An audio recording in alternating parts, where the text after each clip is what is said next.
up, mamas? Thanks so much for being here with me. We have Alexandra Hughes. She is a certified life coach and energy healer. She's a lifelong researcher and writer who is currently completing her studies as an Andean priestess. Born in Peru and raised in Canada, Alex's path led her around the world. She's now an expat mom who's lived in 8 countries, speaks 4 languages, and holds a Master's of Philosophy degree in Developmental Studies from the UK and a Bachelor's in Environmental Studies from Canada.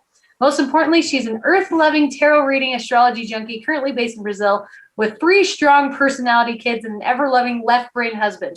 You can find her in the bath, garden, dancing under the moon, or riding through a forest on her gray stallion. That sounds dreamy. Wow. Is that true?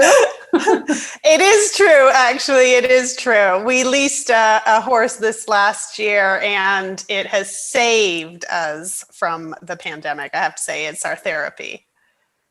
Oh my goodness, I bet you can get out and see the country, and it sounds amazing. Good for you.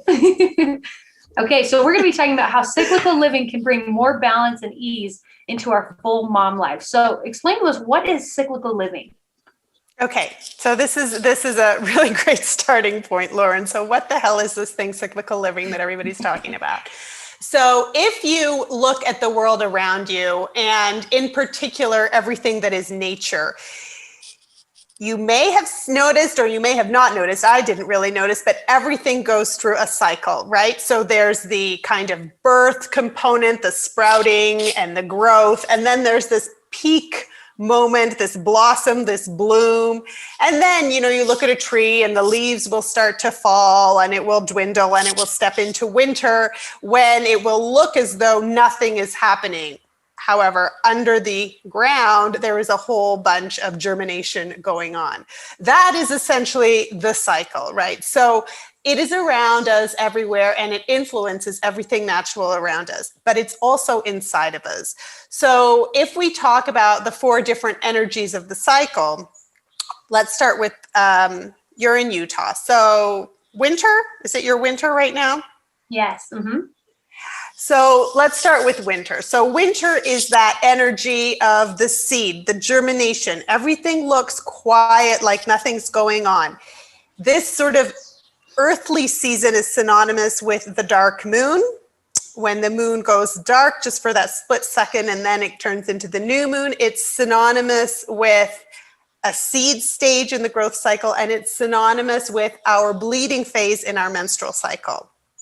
And then, there's all the quiet. It's synonymous with energies like, it would invite energies like hibernation, going inwards, introspection, intuition, retreating, pausing, like some major sort of slowdown. Sometimes we feel that when we're bleeding, right? We feel like this need to just maybe, okay, I'm not feeling as energetic as I am, for instance, the opposite side of my cycle, and I'll get there in a second. So let's imagine we honor that and we take in our winter.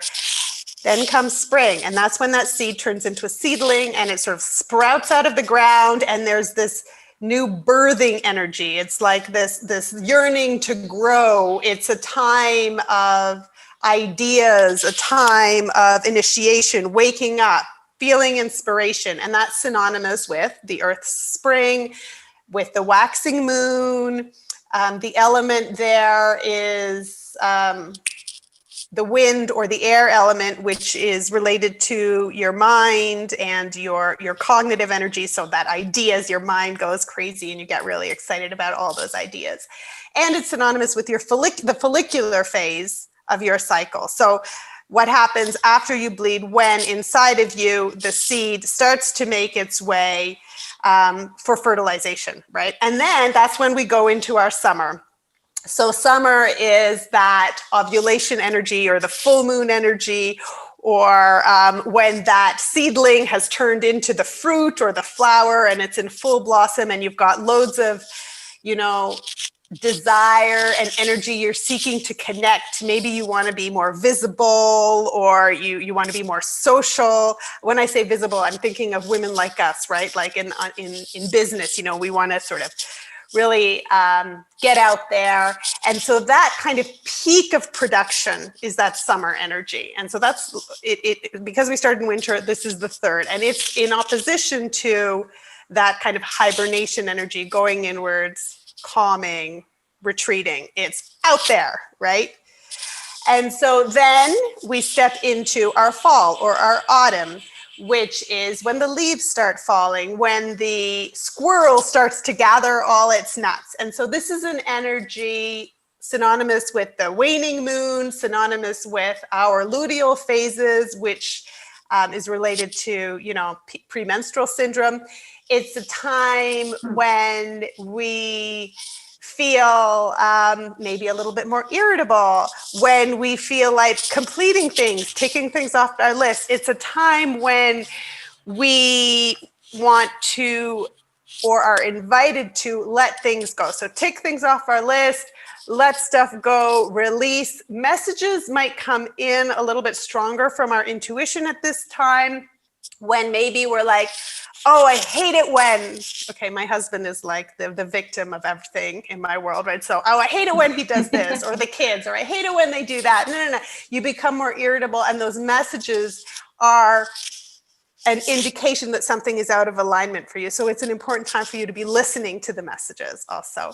And then you step into winter, where there's the quiet and the invitation to hibernate again, and also an opportunity for you to take everything that came out of that luteal phase, everything that came from that waning moon, and decide whether or not you want to take action and what that action might look like. Because I forgot to say this first time around, but this is a time when our hormones are balanced in such a way that our left brain, which is sort of that rational, logical, let's call it the masculine side of the brain, and the right brain, the more intuitive, creative side, are actually on par, so that the hormones actually allow for the left and the right brain to work at equal levels. And it's a great time to be making decisions or doing any kind of analysis, because you can draw on both. So there's this whole, so to live cyclically. So if that's the cycle, then to live cyclically is to be aware of that, and maybe to tweak your life in whatever way works for you, so that it harnesses those energies, and that can look like, for me, it can look like doing a podcast or an interview with you at the time that I'm ovulating or near the full moon. And it can look like having a nap when I'm bleeding, or doing more meditation when I'm bleeding, or doing my analysis work when I'm bleeding. And it can look like me planning, whether it be planning the week or a month for my kids, or planning a project for myself while I'm in my follicular phase. So that's sort of what it looks like. And the beautiful thing is that as an individual, you can decide what you want it to look like and how it can work for you. Okay, wow, that is fascinating. So ideally, you kind of mentioned some of the ideas, but ideally, what would you want moms to take away from this cyclical living and incorporate into their own lives? I think, given that the world we live in has really celebrated and encouraged and educated us to go, and do, and sort of be in that perpetual state of spring and summer, right? Of like organizing and then producing and being social and being out there. From my perspective, I would like this cyclical living to give mothers permission to honor the other two phases, the autumn and the winter, because they have not been celebrated. And the autumn is that opportunity for you to get in touch with what isn't working for you, and for you to perhaps take note of it. And then the winter is that time for you to look at those notes and decide how you want to move forward, and just as important, to take a break and pause and rest, because that is not celebrated, and we really need it so very much. I totally agree. And I feel like there's so much going on in each one of our lives, and some moms tend to give so much energy to their kids and forget themselves. And there's a bunch of different scenarios. And you talk about balance what is the importance of balance and how do you create more of it? Well, when we realize that there is this natural cycle to everything alive around us, and that half of it is really about slowing down and tuning into your intuition, resting more, listening to the messages inside, and you learn that that cycle actually lives inside of you. And that's not to say that everybody's bleeding or that everybody everybody's cycle is regular if they are. But when you learn that, we were by design created with the cycle inside of us, it kind of gives us permission to live the 4 seasons inside of ourselves. So I think that in and of itself is really such a beautiful gift in terms of balance. We have 2 seasons of like being out there and, organizing and planning and doing and socializing and doing the play date thing and baking and stuff. And then we have 2 seasons of just kind of being inwards and listening to ourselves and resting. And so I think that in and of itself gives us balance, a balance between the being and a balance between the doing, a balance between the masculine energies and the feminine energies. And then another really important piece, and this is taking it sort of at a level deeper, is that each season has a different element. So the earth element is associated with winter, the wind element is associated with spring, the fire element is associated with summer, and the water element is associated with the fall. And so each of those elements has a different energy to it. The earth is about your body and feeling grounded, and the wind is about your mind and your ideas and all that cognitive kind of intellectual energy. And the summer, that fire is about being out there and just sort of, you can imagine yourself on a dock in the summer, just sort of in your bathing suit, jumping off, like it's that kind of the fire within coming out. And then the fall energy is the water energy, which is all about our feelings and our emotions. And there's so much wisdom there too. And so again, if we give ourselves permission to feel all those elemental energies, let's call them, like your listeners, well, I don't know if this is going on video or not, but your listeners can see me doing this with my fingers, the inverted quotas, like elemental energies, then, you're giving, again, yourself permission to be more of your whole self. We're so socialized to smile and be happy all the time and to give all the time. But this gives us permission to feel and to listen to our emotions and maybe to kind of say, hey, I need a bit of space right now. Or even embrace that bitchy side of you, right? Anger has a role too. And we've all been socialized to be so super nice. But it's important for us to know when there's anger and what the messages are inside of that anger. Yeah, we all have that piece of us inside of us too that rarely gets to come out. It is kind of fun sometimes. Especially as a mom. Oh, yes, exactly. So you mentioned, so even if a woman does not have a regular cycle, they can still incorporate this balance of the 4 seasons. Was that what you're saying? Is that correct? Yes. So for women who I work with who aren't bleeding kind of regularly or even transitioning into menopause, I invite them to follow the moon because the moon has a very similar timeline and it has those same kinds of energies. So a lot of women or women who've had hysterectomies, women who simply aren't bleeding anymore, they can use the moon and sometimes they find themselves actually feeling the moon's energy so that they start by following the moon, but then they feel influenced by the moon. And who knows if that's our imagination or if that's science. But the point is that they can harness it in a way that works for them. That's good to know. So you talk about feminine energy as well and incorporating it into your life. What is it and how do you incorporate it into your life? Yes, it's a really good question. So if I'll start by defining masculine energy because masculine energy is something that I think we're all familiar with. If we think about things like productivity and structure and accomplishment. And I actually even have a list of words for one of the presentations that I do next to me: rules, guidelines, data, rational, linear, goals, logical, clear, willful, predictable, stable. All of those words encompass a kind of masculine energy which has been celebrated in society and which has a very important role to play.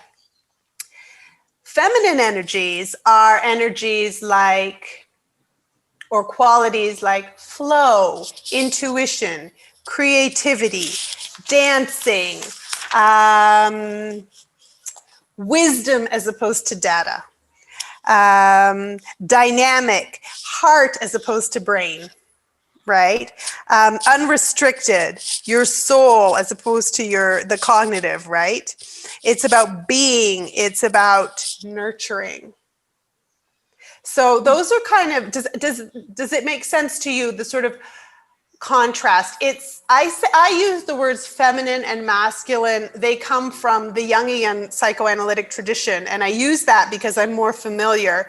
But you could use yin and yang. I don't use that because I'm not very familiar with Eastern philosophy, but it's like, the yin yoga of being and resting and staying and surrendering versus the yang energy, or the masculine energy of doing, getting it done, moving forward, ticking the boxes, having the structure, having the rules, as opposed to this kind of free flow dance. Do you get a sense when I talk about of the distinction? Yeah. Definitely. Because sometimes it's something that you need to feel as opposed to explain. Yes. No, I love that. And I think both sides having, like you've said, a balance is important in your life. And since you started doing all of this, how do you feel like that's influenced you as a mother and also your kids? Yeah, it's a really good question. I mean, it has helped me to slow down so I can be more present with my children. The time that I take for myself to do things like garden or do fire pits under the full moon or dance parties where you just kind of let loose into your body. All of these things are, I'm role modeling, first of all, this. It almost feels like a sacred self-care to my children, a real pleasure in being in your body and being in nature's element. But it's also just a way for you to have fun with them and to invite them connect into that too.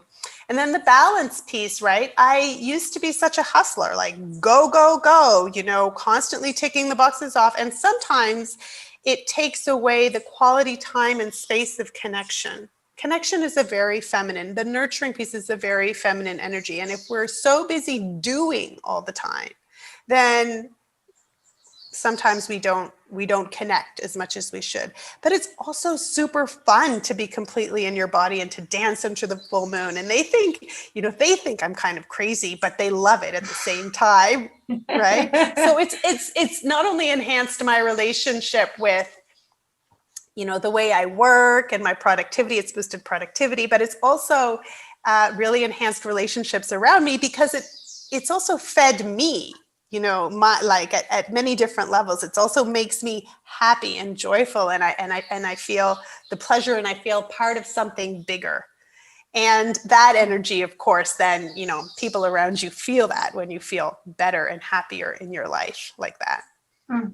I love that so much. I think that's so important. And I want to know, what's one thing that you've learned from either your mom or your grandma or a motherly figure in your life that you have implemented with your own children? But I love that question. So I was born in Peru, but my mother was born in Bolivia to an indigenous woman who was my grandmother, obviously. And their sort of pre-colonial culture worshipped the earth, the Pachamama, the mother, which in Quechua, in that language, is Mother Earth. And my mother, even though, she raised me in Canada, a modern, independent woman, ended up being a single mom, she always, always, always taught me about Pachamama and the Mother Earth. And so when I was like reflecting on this question, I thought that was probably one of the biggest lessons to me, is how important it is that we recognize this connection with the earth. And I'm not going to say, like, I have not been a radical environmentalist all my life by any stretch of the imagination, but it's that message circles around. And now with everything that's going on as well, like all the strange climate stuff that's happening, you know, like the message just keeps coming back to me and coming back to me of the importance and the sacred relationship that we need to have with this entity that gives us everything we need. And she always has, you know, so I think it's interesting, you know, that it's my mother that's told me that the earth is our mother. But I'd say that would probably be the most important message. And perhaps that message was the seed to me ending up teaching and feeling so passionate about cyclical living. That is so cool. I love that that's where it started. So none of us moms are perfect. In fact, the theme of the conference is Confessions of an Imperfect Mother. So I want to know, has there been a time in your life where maybe you messed up as a mom, but then everything turned out okay? Do you have any stories like that? Oh my God, so totally. Like, I didn't even know where to begin with this question. I think we've all felt it. So one of my challenges as a mother, which is also like a superpower, but I'm sure some of the listeners will feel this, is that I'm very empathetic. And we're, of course, even more empathetic and sensitive to our kids and their needs. And so for me, for a really long time, I found it very difficult to put my foot down and to say no. And to really, again, that's a masculine energy, you know, boundaries, structure, rules, guidelines, you know, I found it really difficult to implement because it hurt their feelings and it made their life difficult. And, oh, you know, they were sad and I felt their sadness inside of me. But over time, it's interesting because when you start to honor the feminine inside of you and listen to your intuition and slow down and stuff, then it almost creates space for a very healthy masculine. And so I learned how to say no, and that it was okay to say no, even if it felt disappointing and sad for them. And I caught myself the other day saying to my 13-year-old, and I'm like, who is this woman talking? I caught myself saying, it's not my job to make your life easy. I'm here to teach you how to become a human who can deal with a hard life. Like, we need to honor the boundaries, honor rules that will help them become resilient, and learn to dance in the rain as opposed to waiting for the storm to end. Because that's just life. And if the pandemic hasn't taught us something, it's definitely taught us that life is not always going to be predictable and easy.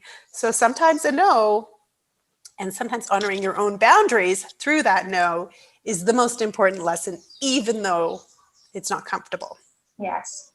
Dancing in the rain is one of my favorite quotes ever. So I love that you brought that up. You mentioned you have a 13-year-old and you have 2 other kids. What is one of the biggest things your kids have taught you? Oh my gosh. I think when I became a mom, it was, and I can pretty much guarantee other mothers will have this answer, you know, the explosion of my heart and of the love there. Like, nobody ever knew that existed until kids came into your life or come into your life. It's so beautiful.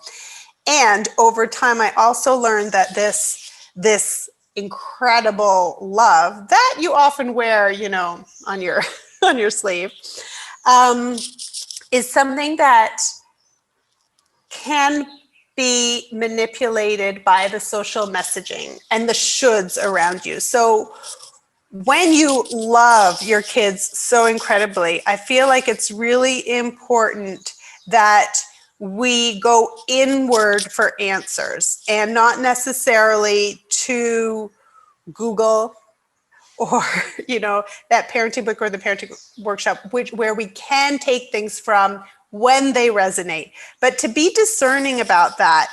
And that sometimes if we do all the shoulds that we read we should do, or that we understand we should do, or that we just sort of take in from the mysterious message, the cultural soup that is around us. You know, we can often end up giving ourselves away and losing ourselves, you know, because we're just being trying to be the perfect mom, trying to give everything to everyone, and we give ourselves away.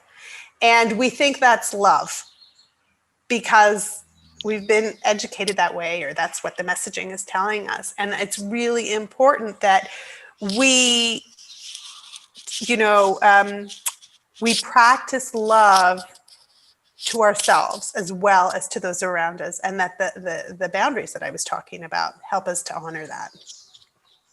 Does that make sense? So important. I love that. Yes, it does. So what would be, Alex, your number one takeaway that you want moms to remember from everything that you've said? Yeah, I think it follows like on the back of what I've just said. Never underestimate the importance of role modeling your self-love and your self-worth to your kids and everyone around you, because everybody needs to see it, even though it's countercultural, even though people will say, oh, she's so into herself, or she's so selfish. It's really important that you give yourself space to know and to connect with who you are and to nurture yourself. It's the same, you know, you can't give from an empty cup, but role modeling, there's that piece, which is really important, but role modeling it so your young children can see you doing that, and so that they know to do that when they grow up too. I think that would be the takeaway. And the way, you know, the first step is to give yourself space to do that, and not, you know, feel the guilt and do it anyway, right? Feel the guilt and do it anyway. And for me, the entry point was cyclical living. That's the way that I gave myself permission for that pause that then became a space for me to really nurture myself. I think that would be good advice. Takeaway. Yeah, I love that. Alexandra Hughes, mother of 3 and certified life coach who works with mothers who suffer from overwhelm and stress. Alex, thank you so much for being here with me. It was awesome. I appreciate it. Oh, Lauren, it's been great. Thank you so much. Hello, my name is Rich Christensen, and through the years of entrepreneurship and growing crazy businesses, I lost a view of what was really important. Through a series of really tender experiences, my mentor taught me you can replace anything in this world, but you cannot replace your family. So I made a dramatic pivot and started embedding deeply in my family some of the same principles that applied to business. My wife and I began very deliberately parenting. We looked for models, how not to mess our children up. There were really no good models to teach values, to entrench family unity, and to make sure that the values passed on in legacy to my children, and more importantly, my grandchildren and great-grandchildren. So like every great entrepreneur, I secretly created my own models. I was very hesitant to talk about it, but a few of my closest friends saw the impact that this was having on my children. I decided to take the processes that I used and create an online course so others could also work with their families to create tighter bonds, build confidence and self-esteem, while constructing a gorgeous legacy that they could live on past our lifetime. With this 5-part digital training series, you'll find the single most important lessons of thought leadership that I've ever created. There's 5 critical parts to this series, each with its very unique function. The first is symbols, creating unifying symbols that we all can touch to. Second is the doctrine, the guiding principles that we can tag and understand what the rules are. The third is the traditions or the rituals, where we actually formalize and we unite and show that we're unified with the values. The fourth, my favorite, the defining life events. The final section of this is the structure. What do the really wealthy families do to preserve their wealth and to pass on in the form of family banking? To pass on how you appropriately set up the will and how you embed your family constitution so that these values permeate and pass on.